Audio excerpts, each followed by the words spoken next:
Hey everyone, welcome back to the film Frontline. I am so excited you're here because today we are diving into a project that has been buzzing in the industry for a minute now. We're talking about GOAT, the new animated sports flick produced by none other than NBA legend Stephen Curry. Now look, I know what you're thinking. Another sports movie, another underdog story. We've seen Rocky, we've seen Moneyball, we've seen it all. But trust me when I say, this one is bringing a completely different energy to the court. It's vibrant, it's inclusive, and it's got a heart as big as a stadium. So let's break down why GOAT is actually the fresh take on the genre we didn't know we needed. First off, let's talk about the world building. In GOAT, we aren't just playing basketball, we're playing rollerball. Imagine basketball, but played by the largest species in the animal kingdom on courts that are literally shaped by geology.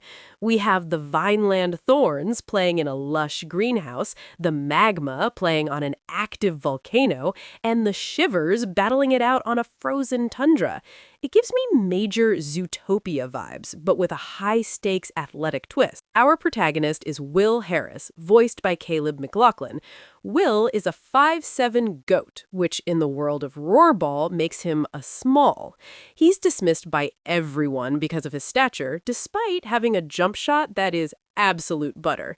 The story kicks off when Will's street ball highlights go viral after he holds his own against Maine, a massive, arrogant horse voiced by Aaron Pierre. What follows is a classic signed from obscurity arc. The Thorns are struggling, their superstar, Jet Fillmore, voiced by Gabrielle Union, is carrying the team on her back, and the money-hungry owner, Flo, decides to sign Will as a publicity stunt. But as we know in these movies, the stunt becomes the real deal. The roster of the Thorns is where the movie really shines. We've got Archie, a rhino who's a single dad and the team's enforcer in the paint. Then there's Olivia, an ostrich who is all about glam and speed, and Lenny, a giraffe voiced by Stephen Curry himself, who's a journeyman player trying to launch a rap career. The chemistry between this band of misfits is what makes the conventional climb to the playoffs feel so satisfying. For my fellow basketball nerds out there, the movie is absolutely packed with deep-cut references. I noticed nods to Michael Jordan's iconic flu game, Paul Pierce's wheelchair game, and even some subtle commentary on the real-world business of sports, like the relocation of teams. It's clear the writers actually love the game. They aren't just using it as a backdrop. One thing that really caught my eye was how the movie handles diversity. It's progressive without being preachy. You have a league where the absolute best player, Jet, is a woman, and there are characters who are clearly coded as LGBTQ+ in a way that feels natural and lived in.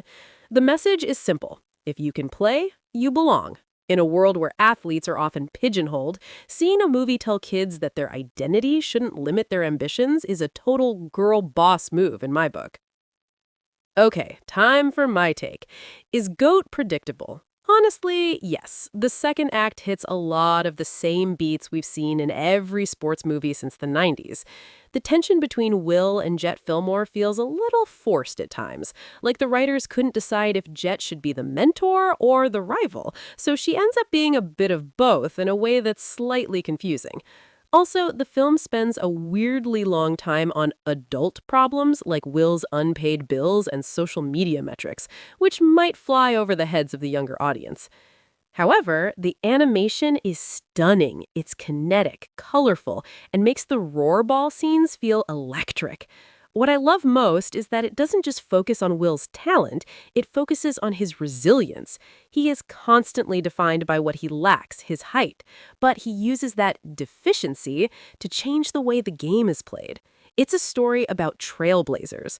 If you're looking for a movie that reinvents the wheel, this isn't it. But if you want a movie that nails the buzzer beater and leaves you feeling like you can take on the world, GOAT is a winner. It's inclusive, it's funny, and it's got a killer soundtrack.